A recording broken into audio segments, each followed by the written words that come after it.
Intro to Gerontology. Intro to Gerontology, HSC 410, Group Number 3, written by Rafael Mendez, Spring B, 4/16/17. I have had the pleasure of having an interesting conversation with a gentleman that was able to give up some of his time and provide me with some information that helped me with this very informative paper. And I would like to thank him, the facility, my wife Maria, who works there and gave me the opportunity to connect us to do this presentation.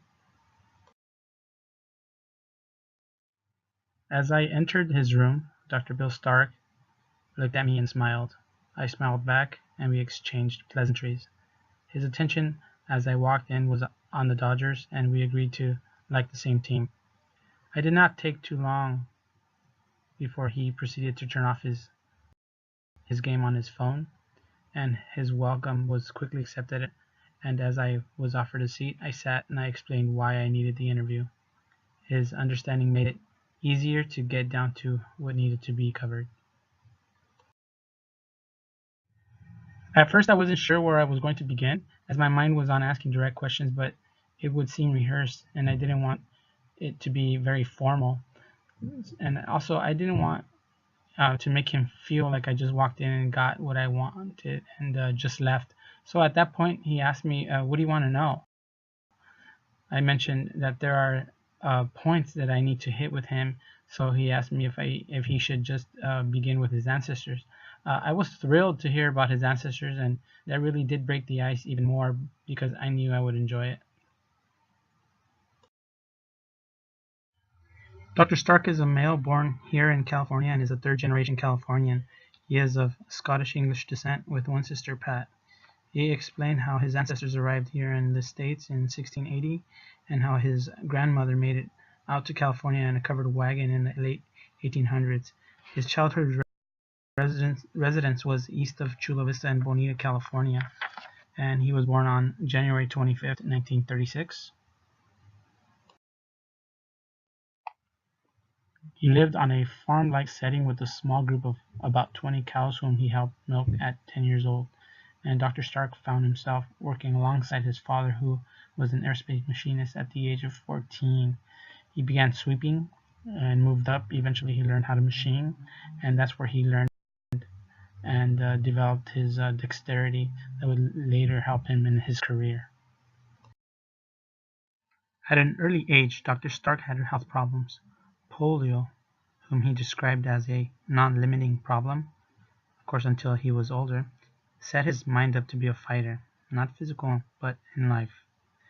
Because he learned that it cannot limit him in his abilities, he gave me a good idea as to what type of home, the type of parents he had, and their outlook on life, and how that was like. His story was when he was a young boy as a Cub Scout. He told his mother he didn't want to participate in a 50-yard race. Understandably, his physical limitations would not allow him to compete with his fellow competitors, as it was understood that back in those days, athleticism was what one's or male's manhood was measured by. Unfortunately, the limitations of the polio in his younger years did him a disservice by keeping him from being capable of competing or just plainly keeping up. So his mother told him, "Go and race and try your best. It is all I ask for. I don't expect you to win, but I do expect you to try and at least finish." He told his mother that he feared coming in last or not finishing. So his mom supported him and he went out and tried. As the race was about to take place, he knew his mom cried her eye out in private, and so she knew he would not do so well. When it was all over, young Dr. Stark came back running to his mom with excitement, and he told her, "Mom, I came in second to last." This analogy was a very uplifting one to me. I had no idea how it could be used as an example of what we all do to ourselves when confronted with obstacles, limitations, or impedances. As Dr. Stark was older, he helped his dad with the metal work, and it would later pay off because of the tactile work that was involved. When he became of age and he finished high school, he was accepted at Pomona College in California and graduated in 1958, attaining a bachelor's degree in zoology and chemistry. He later began dental work at USC in 1962, where he would graduate and practice in Pasadena. However, after he graduated from dental school, he wanted to go to the military. A fellow dentist who was world renowned told him he shouldn't go. So he became his mentor and took him under his wing. Dr. Stark was taken under the mentor wing with the agreement that he would teach at USC. He taught at USC for 6 years and he worked on his non-teaching days. He enjoyed working more so than teaching, and his bulk of his dental work was on adults, teens, and not on children. He had an independent practice and he considers himself to have been in the top 5 in his area. During his dental education, he met his wife, married in 1964, whom he had a daughter, Karen Marie, in 1970. His wife, whom became his ex-wife because she had bipolar disorder to the point where there was a potential for physical harm to Dr. Stark and his daughter. His divorce from her became final in 1989.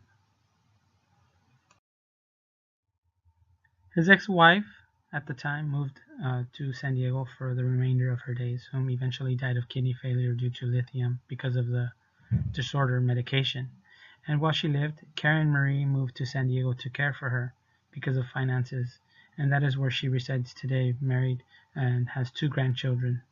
His daughter did grow up in Arcadia and graduated from Arcadia High School and will graduate in her younger years at Long Beach State.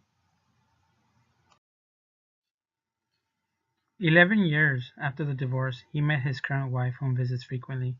They have dinner every Friday, and when there's a possibility, they go out and have dinner locally. His residence now is at a skilled nursing facility where he gets care because he is in a wheelchair, and he stands up but he is weak, and he understands that it is because of poliovirus that still affects him today. Poliovirus may be latent but can also reactivate later in life, but not to the extent where he is like an infected or it's infectious, but the effect on the peripheral nervous system is still present.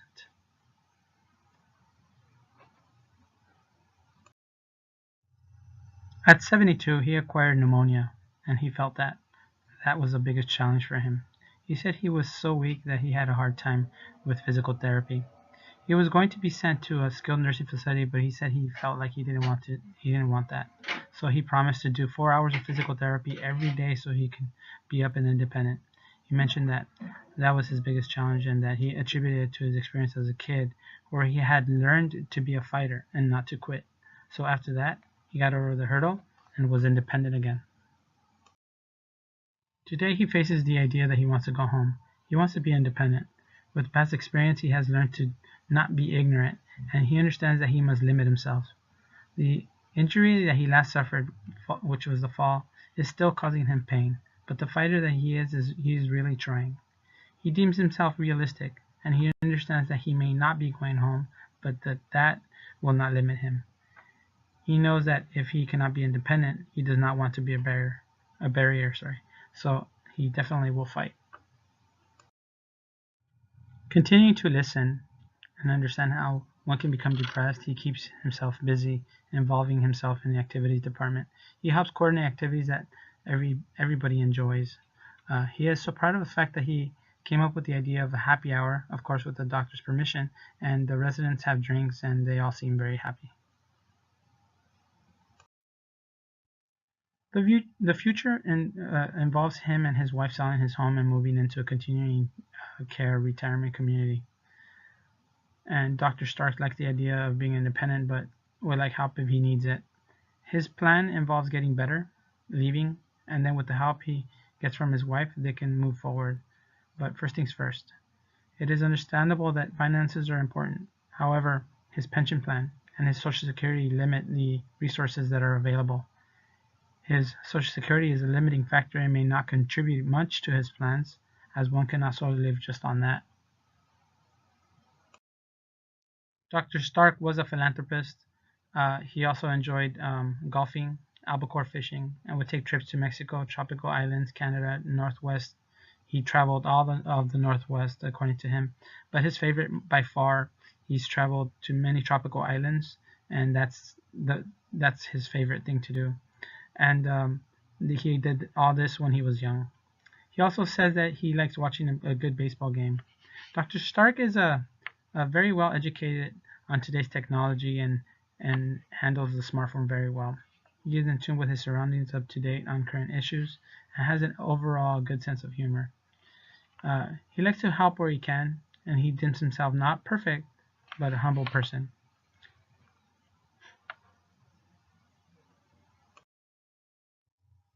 Reflective of what his life story is like until today, he has maintained a consistent pattern of behavior as described by the continuity theory because he has adapted to his environment and has been able to maintain his personality. And he is considered part of the old as he is between 75 and 84 according to gerontologists. Given that his father was a precision machinist at the aerospace industry, his father taught him to be a perfectionist, instilling in Dr. Stark an attitude or philosophy consistent with life's courses, the life's course perspective, because it brought forward an opportunity for him, for example, that tactile work that he worked on when he began and continued his work through his dental career. His work with his hands at a young age, according to Learning for Life, was reflective of what he learned and did well. And although his life as a kid, physically because of polio, I remember that he was not on an equal footing. He endured a cumulative disadvantage that still impairs him today. For example, he fell consistently because there's still that polio virus in his nerves of the spine that still affects him today. Now, his social support is not very extensive. His daughter but lives in San Diego and cannot visit him consistently. His present wife visits him frequently and is there in a moment's notice, but the real support comes in the form of the skilled nursing facility where he resides now and says he is treated very well. And according to my wife, the staff is happy to have a chat with him and is very helpful when he can be. So as far as social support, his formal support is the facility, which he has plenty of. However, as stated, his informal support is scanty, which is only made up of his wife and his daughter. When he described his life, I did not get much in the sense of him being in a reciprocal exchange, and I believe it was because his daughter and ex-wife, whom had the disorder, was very far away and his grandkids were not nearby, and so he led a very independent life. Um, his divorce consistent with is consistent with the divorce in old age, where there is an increase in divorce and separation as well as a remarriage. And I would assume that it was because he wanted companionship. His sense of humor came out because there was a gap of about 11 years between marriages, and he stated that he dated quite a few ladies, and he was very confident in the fact that he says that these ladies were very happy campers when it came down to intimacy, and we shared a laugh there at that point, which I thought was very funny.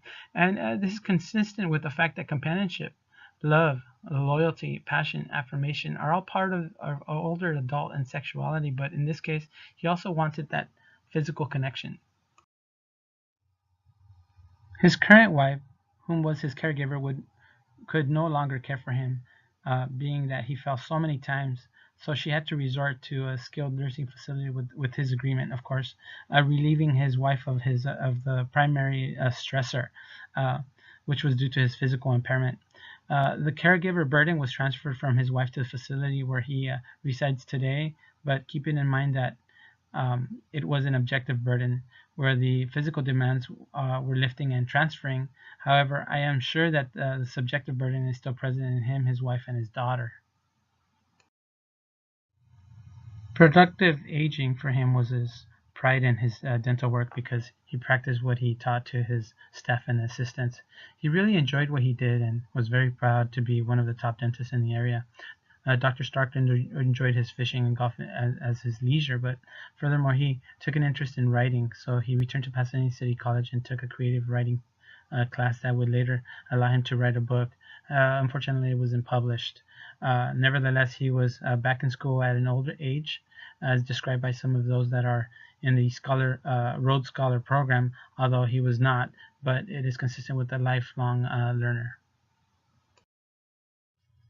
On a side note, It was unfortunate of him to lose his wife to kidney failure due to lithium, and Dr. Stark did not engage in describing his feelings about this. He seemed to be very light-footed on the subject, so I cannot address his take on loss and grief, and I did not want to impose.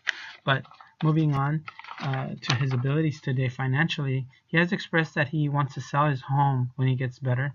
His Social Security check, according to him, is not enough, so he would not need to depend on his equity. Let me take that back. He would need to depend on his equity, and that would be able to carry him until the end. His pension is not big, but it helps. He said, reflective of what retirees benefit from in accordance to the third most important source for elders, which are considered assets, except for Social Security and pensions. A continuing care retirement community is where his mind is, because he would like to move uh, into the place after the sale of his home. And lastly, his ability to embrace technology has led him to enjoy pictures, connections with his family through social media, and the ability to watch a baseball game on his phone. Uh, because of this, he falls within the 23% that can use technology in this form of the smartphones and or tablets. And also, it is interesting that 77% of elders find it very difficult to use. It has been an interesting conversation with Dr. Stark, and I am happy to have gotten to know him. His experience has enhanced my thinking, and I can say I have seen aging in a new light. His life has given him some ups and downs, and I can see the physical stress, the stress on him that he went through when he was in his downs. His ability to be physically independent does not impede him mentally, as he is very mentally sharp. The takeaway from all this is a very complex one, because I must think about so many things when I become of age: finances, what happens when I can't physically be independent, when my family visit me. Do I want to live in a skilled nursing facility, or do I want to be in a continuing care retirement community? Furthermore, his analogies and his upbringings gave me some confidence in not quitting and fight even if the odds are completely against you. Life rushes us by so fast that I need to stop and look around, as well as enjoy the present activity or company. I am so open-eyed now that I need to plan for the day. I must make decisions that will impact my golden days to come. And I thank you so much, Dr. Stark.